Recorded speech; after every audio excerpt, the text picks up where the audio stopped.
Bismillahirrahmanirrahim. Assalamualaikum warahmatullahi wabarakatuh. Ketemu lagi dengan saya Edi Sutisna di kelas menulis. Kita memasuki materi dasar penulisan ya teman-teman. Ini ilmu dasar dari penulisan, sangat mudah, gampang ya teman-teman. Bismillah. Menulis ialah kumpulan huruf menjadi kata ya.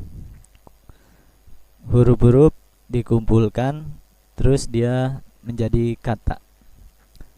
Terus dari kata-kata menjadi kalimat, dari kalimat menjadi paragraf, dari paragraf menjadi lembaran-lembaran, dari lembaran-lembaran menjadi satu bundel buku gitu ya. Jadi awalnya dari huruf-huruf ya teman-teman.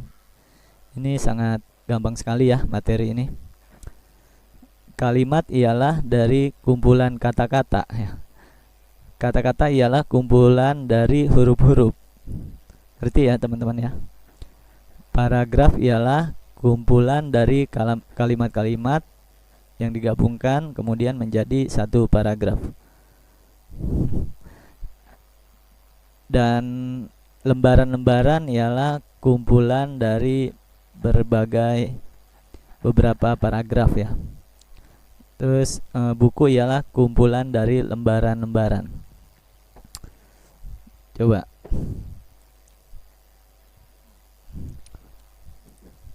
sekarang kita praktek ya teman-teman. Ini teorinya. Pelan-pelan ya teman-teman.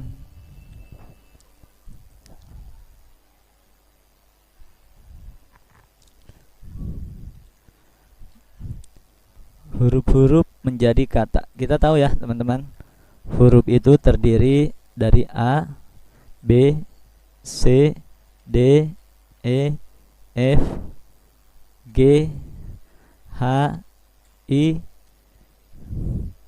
J, K, L, M, N, O, P, Q, R, S, T, U, V, W, X, Y, Z. Nah ini huruf ya. Huruf. Ini huruf ya teman-teman. Ini huruf A, B, C, D, E, F, G sampai Z. Kemudian bagaimana huruf-huruf ini menjadi kata? Ya kita susun ya.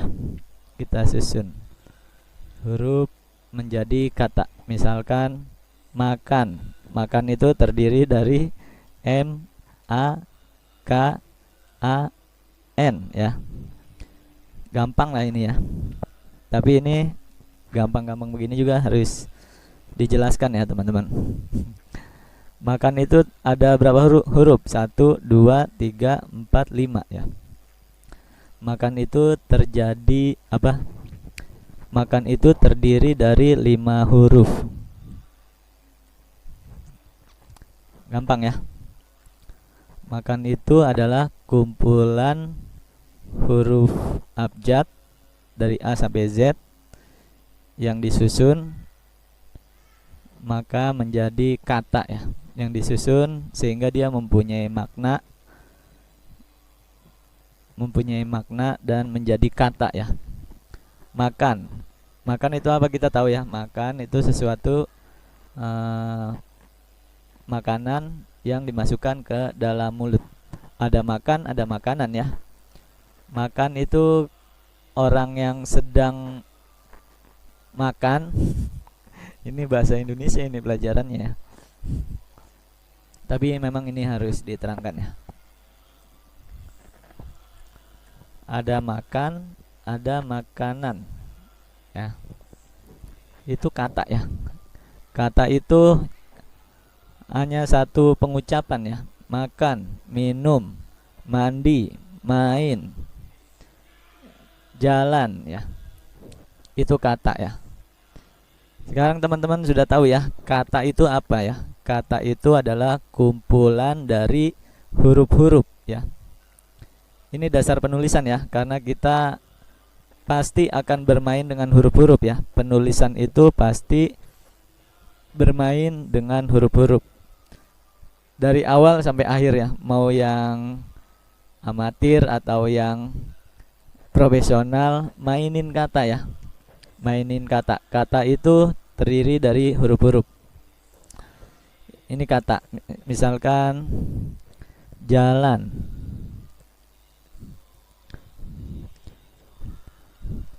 Ya. Kata juga ada dibagi bermacam-macam ya, tapi saya tidak akan mengajarkan itu. Ada kata kerja, kata benda, kata sifat ya. Itu pelajaran bahasa ya. Kalau ini pelajaran menulis, kita harus taunya kata itu kumpulan dari huruf-huruf. Udah gitu aja. Kata itu kumpulan dari huruf-huruf. Sampai sini paham ya teman-teman? Kata. Terus kata apa lagi? Kata ngetik. Ngetik. Ngetik ya. Ngetik atau mengetik ya. Mengetik. Ada bahasa baku, ada bahasa yang tidak baku ya, tergantung pemakaian. Kalau untuk buku umum boleh memakai bahasa baku, boleh juga tidak baku. Misalkan ngetik. Saya sendiri dalam penulisan saya jarang menggunakan bahasa baku ya. Kalau bahasa baku itu untuk bahasa yang di sekolah ya. Di sekolah yang menggunakan EYD ya. EYD, ejaan yang disempurnakan atau bahasa baku. Bahasa tidak bakunya ngetik, bahasa bakunya mengetik ya. Ini pelajaran dasar sekali, pelajaran waktu kita sekolah. Saya tidak mengajarkan bahasa baku dan bahasa yang tidak baku ya. Lama lagi nanti. Yang penting teman-teman harus tahu kata ya. Teman-teman harus tahu kata ya. Kata itu hanya satu ya, satu pengucapan. Misalkan jalan, jalan, atau berjalan, itu kata. Berjalan. Nulis, nulis, atau menulis.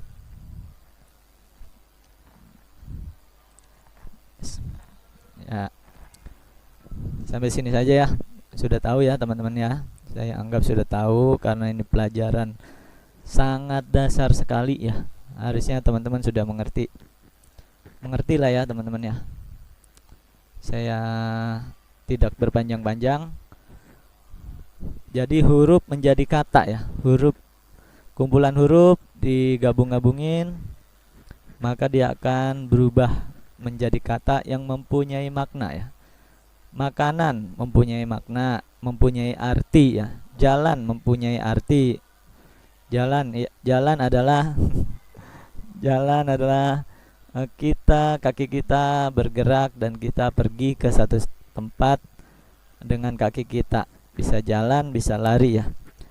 Lari ialah lebih cepat dari berjarak jalan. Itu ya, mempunyai makna ya. Ngetik, ngetik itu orang yang sedang mengetik. Mempunyai makna ya dia, mempunyai arti dan mempunyai makna, itu kata ya.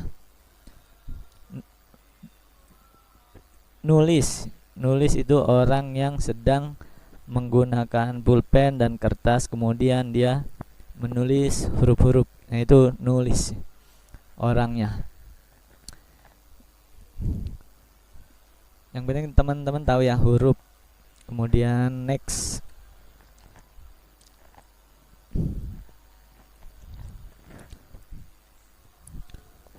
Huruf menjadi kata ya. Ini dasar penulisan, teman-teman sudah paham. Terus kata menjadi kalimat.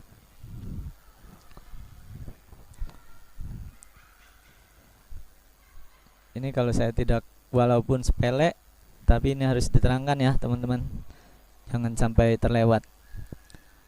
Kumpulan kata disusun-susun, maka dia berubah, bukan kata lagi, melainkan menjadi kalimat. Misalkan, saya pergi ke pasar. Ke pasar. Nah, ini sudah menjadi kalimat, bukan kata lagi. Kalimat. Kalimat itu kumpulan dari kata-kata ya.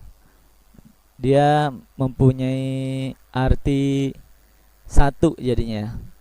Kalimat.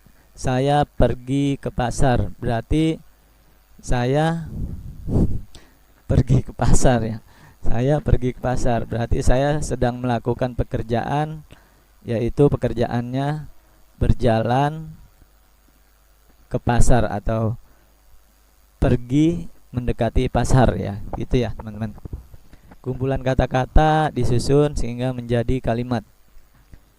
Saya kasih contoh lagi. Saya sedang makan. Saya sedang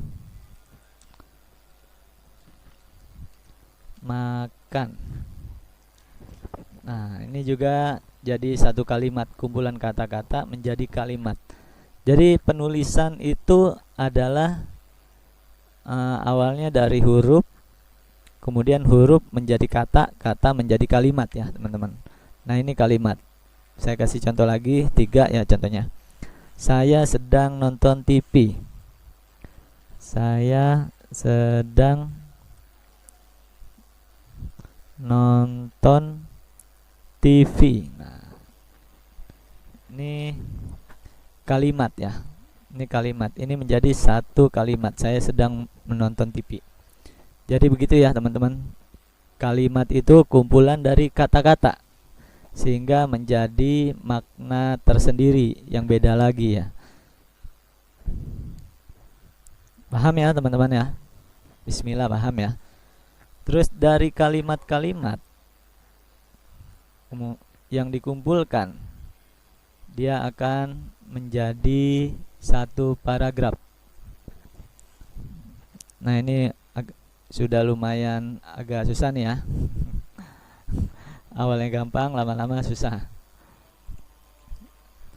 Kalimat, dari kumpulan kalimat dia akan berubah menjadi satu paragraf. Contoh.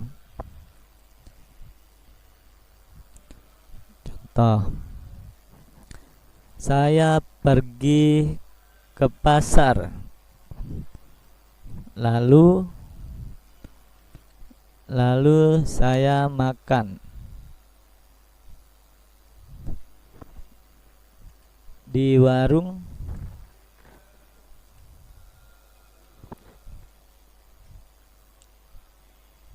Kemudian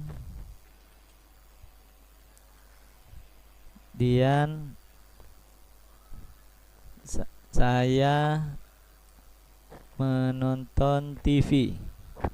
Nah, ini sudah menjadi satu kalimat ya teman-teman. Saya pergi ke pasar, lalu saya makan. Nah, ini harus disusun ya kalimat-kalimatnya sehingga menjadi paragraf yang sambung antara satu dengan yang lainnya ya, sehingga dia menjadi satu paragraf. Saya pergi ke pasar, lalu saya makan di warung dekat pasar pastinya ya. Kemudian saya menonton TV. Menonton TV-nya di pasar berarti ya. Nah, ini menjadi satu kalimat ya. Gitu ya teman-teman cara menulisnya. Saya pergi ke pasar, lalu saya makan di warung, kemudian saya menonton TV. Nah, itu sudah menjadi kalimat. Terus saya kasih contoh lagi. Apa ya? Ketika saya ini mikrofonnya ditaruh dulu ya biar ngetiknya cepet ya.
Ini ada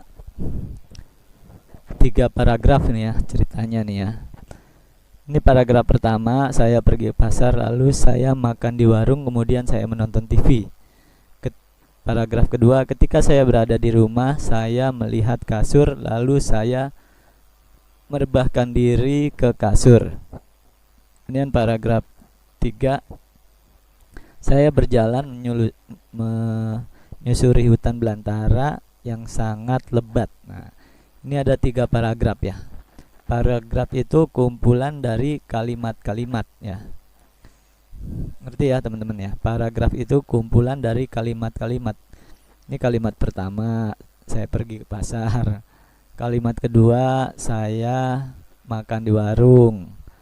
Kalimat ketiga, saya menonton TV. Nah, ini kemudian ini kata sambung ya teman-teman. Ini kemudian ini kata sambung. Kata sambung itu pelajaran waktu SD ya teman-teman ya, pelajaran bahasa Indonesia. Ya bolehlah nanti kita belajar bahasa Indonesia ya, karena berhubungan juga dengan kata-kata ya. Tapi di materi ini teman-teman harus tahu bagaimana cara membuat paragraf. Caranya ialah mengumpulkan kalimat-kalimat sehingga dia menjadi paragraf ya. Paragraf itu kumpulan dari kalimat-kalimat. Ini ketika itu kata, saya itu kata, berada itu kata, kata digabung maka menjadi kalimat. Ketika saya berada di rumah itu kalimat. Nah, dari kumpulan kalimat-kalimat ini maka menjadi paragraf ya. Paham teman-teman? Paragraf? Insya Allah paham. Ini dasar sekali ya. Kemudian dari paragraf-paragraf menjadi lembaran-lembaran ya. Ya, karena paragrafnya banyak jadi satu lembar. Saya ambil contoh yang sudah jadi ya teman-teman. Ini tulisan saya nih teman-teman, buku baru nih ya. Judulnya Rumus Anti Galau. Ini sebagai contoh saja untuk teman-teman. Latar belakang geger psikologi. Ini judulnya ya, Rumus Anti Galau ya teman-teman. Ini tulisan saya yang belum jadi, sudah ada 102 halaman. Nah, ini ada paragraf-paragraf ya. Misalkan ini paragrafnya panjang nih ya. Ini satu lembar nih. Satu lembar cuman satu paragraf ya. Karena ini belum di editing ya teman-teman, masih mentah sekali. Saya cuma mau memberi contoh. Contoh yang tadi paragraf sudah. Nah, paragraf menjadi lembaran.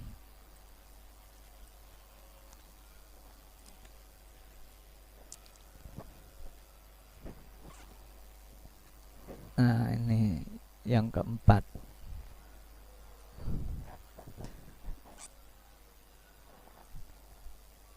Kita ambil sini aja ya. Kita ambil satu lembar buat contoh.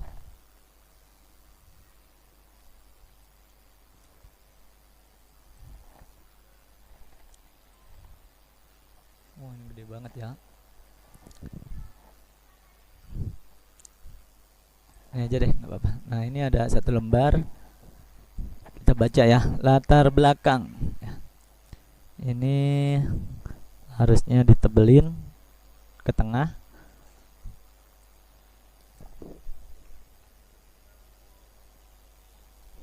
Ini ditebelin. Nah, ini ada satu lembar. Latar belakang geger psikologi. Lantai 3 Masjid Haram, Kota Mekah, sekitar 5 tahun yang lalu di bulan Ramadan, menjelang fajar sebelum saya melakukan sholat Isra.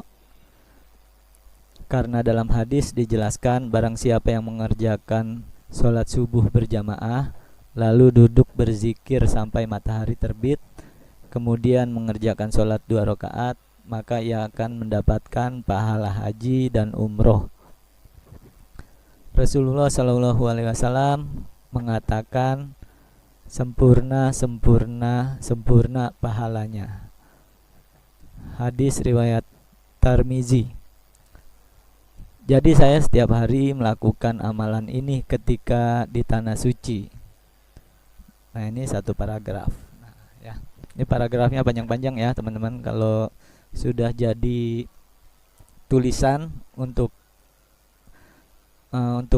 menjadi buku, maka paragrafnya panjang-panjang ya, teman-teman. Ini satu paragraf. Satu paragraf ini terdiri dari kata-kata menjadi kalimat, kalimat menjadi paragraf ya, teman-teman. Ya. Lantai 3 Masjid Haram, Kota Mekah, sekitar 5 tahun yang lalu di bulan Ramadan. Ya, jadi saya ingin menjelaskan kondisi waktu itu ya. Kondisi saya waktu di lantai 3 Masjid Haram, Kota Mekah, 5 tahun yang lalu. Berarti kejadian yang sudah lama ya. Menjelang Ramadan, menjelang sholat fajar, sebelum saya melakukan sholat Isra. Kenapa saya melakukan sholat Isra? Karena ada panduannya, yaitu dari Rasulullah yang mengatakan barang siapa yang mengerjakan sholat subuh berjamaah lalu duduk berzikir sampai matahari terbit, kemudian mengerjakan sholat 2 rakaat, maka ia akan mendapatkan pahala haji dan umroh. Rasulullah Shallallahu Alaihi Wasallam mengatakan sempurna, sempurna, sempurna, yaitu sempurna pahalanya. Hadis Tirmizi. Jadi saya setiap hari melakukan amalan itu ketika di tanah suci. Nah, ini satu paragraf. Terus paragraf selanjutnya, sebelum saya melakukan sholat Isra, Isyraq dibaca Isra ya. Tiba-tiba jantung saya berdegup dengan kencangnya, dak dikduk. Nah, ini cara nulisnya begini ya, teman-teman, seperti orang yang sedang menceritakan kejadian real ya. Karena saya basic penulisannya dari kisah nyata ya, kebanyakan ya, teman-teman. Saya menulis kebanyakan dari kisah-kisah nyata yang saya alami. Jadi saya seperti orang yang sedang mengobrol sama pembaca saya ya. Sebelum saya melakukan sholat Isra, dibaca Isra, tiba-tiba jantung saya berdegup dengan kencangnya, dak dikduk, dak dikduk. Seluruh badan saya gemetaran, tidak bisa dikontrol. Mata saya berkunang-kunang. Nah, ini kan kalau kita baca ini aja kita sudah dapat merasakan ya, teman-teman, auranya ya. Nah, cara menulis gitu. Kalau kita menulis kita menulis juga dengan hati ya, teman-teman. Nanti kita belajar lah ya bagaimana cara menulis dengan hati. Jadi ketika orang membaca ini, dia ikut merasakan dak dikduk dak dikduk jantungnya juga ya. Seluruh badan saya gemetaran, tak bisa dikontrol. Mata saya berkunang-kunang dan saya takut luar biasa. Posisi saya di lantai 3 Masjid Haram. Beberapa langkah di depan itu sudah langsung Ka'bah terlihat dari atas. Saya melihat sekeliling. Ini bisa ya, bisa satu paragraf lagi ya. Nah, ini jadi satu paragraf lagi bisa. Kemudian paragraf ketiga, saya melihat sekeliling. Saya perhatikan dengan detail. Saya takut tiba-tiba malaikat maut nongol secara nah, nongol ini bahasa yang gak baku ya teman-teman, bahasa yang tidak bagus. Seringnya saya memang menggunakan bahasa yang tidak baku. Ternyata laris ya. Ternyata laris. Jadi saya ketagihan. Setiap tulisan-tulisan saya tidak baku. Tiba-tiba saya takut tiba-tiba malaikat maut nongol secara tiba-tiba persis di hadapan saya. Hehehe. Ya begitulah ceritanya. Kejadian itu terjadi secara tiba-tiba dan saya tidak mengerti kenapa bisa begitu. Tidak bisa dijelaskan dan tidak ada logikanya. Saya Edi Sutisna dikenal sebagai seorang yang sangat tenang, tidak panikan, tidak kagetan. I'm cool man. Nah, I'm cool man. Pakai bahasa-bahasa yang unik-unik juga ya teman-teman. Nanti kita pakai bahasa yang unik-unik juga. Jadi setiap tulisan pasti ada ciri khasnya ya. Setiap penulis pasti punya ciri khas masing-masing. Bahkan saya orang yang sangat dingin sebenarnya. Tenang banget. Makanya diri saya sendiri bingung, kok bisa ada ketakutan yang luar biasa di dalam diri saya. Saya mah tidak takut apapun. Ibarat kata ada gempa bumi, gunung meletus, keluar lahar menyembur-nyembur di depan mata saya pun saya tetap tenang, tidak panikan, stay cool. Walaupun begitu, kejadiannya secara tiba-tiba. Jantung saya berdegup kencang, seluruh badan saya gemetaran. Ada ketakutan hebat di dalam diri saya. Saya berusaha menenangkan diri saya sendiri. Saya merebahkan diri saya sendiri. Saya melihat di sekeliling, saya bersiap-siap. Siapa tahu ini akhir dari hidup saya. Dramatis ya teman-teman tulisannya. Saya aja kalau ngebacanya merinding, padahal saya yang nulis, tapi saya ngebacanya sendiri merinding ya. Serasa mau pingsan begitu, atau mungkin menghadapi kematian. Bismillah dalam hati saya. Ya Allah, jika hari ini hari terakhir saya, mohon jagalah seluruh keluarga hamba, istri hamba, anak-anak hamba, keluarga hamba, orang tua dan mertua hamba, semua ya Allah, ampuni hamba dan ampuni keluarga hamba. Nah ini udah 2 lembar ya, udah 2 lembar ya. Nanti kalau buku ini dicetak teman-teman baca ya, seru ya. Tapi saya sekarang ingin menerangkan dulu ya, paragraf lembaran itu bisa terjadi dari kumpulan paragraf-paragraf. Ya tadi saya contohkan ini ada 2 lembar ya. Ini lembar pertama, ini lembar kedua. Terdiri dari 1, 2, 3 ya, 3 paragraf. Paragraf-paragraf menjadi lembaran-lembaran. 3 paragraf. 4. Yang lembaran keduanya ada 1, 2 paragraf ya teman-teman. Paragraf itu ini ya teman-teman ya. Paragraf itu dari sini ke sini. Ini 1 paragraf. Dari sini ke sini, ini 1 paragraf ya. Dari sini ke sini 1 paragraf, sehingga 3 paragraf itu menjadi 1 lembar ya. Gitu. Jadi teman-teman cicil paragraf-paragraf menjadi 1 lembar. Nah, kalau teman-teman sudah punya 1 lembar, 2 lembar, 3 lembar, 4 lembar, dikumpulin lama-lama menjadi 1 buku ya. Nah ini ada 100 halaman ya, berarti taruhlah 100 lembar ya, satu buku ini baru 100 lembar. Nah nanti kalau kita pengen bikin buku, minimal ada 200 halaman ya, ada 200 lembar buku, ada 200 lembar minimal. Tapi standarnya untuk membuat buku itu 300 lembar ya, satu buku standarnya. Tapi minimal 200 halaman atau 200 lembar pun sudah bisa menjadi buku. Ada minimal lembarnya ya teman-teman kalau ingin membuat buku. Baik, di materi ini teman-teman sudah paham semua ya. Dasar penulisan itu dari huruf-huruf menjadi kata-kata. Jadi dari kata-kata dikumpulkan menjadi kalimat-kalimat. Dari kalimat-kalimat berkumpul menjadi satu paragraf. Dari paragraf-paragraf menjadi lembaran-lembaran ya, jadi satu lembar. Dari lembaran-lembaran menjadi satu buku gitu teman-teman. Dasar penulisannya. Baik, sampai di sini dulu ya teman-teman. Dasar penulisan ini masih ada materi lain lagi. Insya Allah besok lah ya. Insya Allah besok.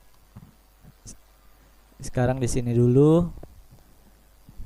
Wah, besok pengen lockdown lagi, pengen PSBB nih besok nih. Jadi saya harus ngebut nih. Karena besok kantor saya tutup nih, Sabtu lah ya. Sabtu kantor saya tutup, ada PSBB. Saya harus ngebut nih ya.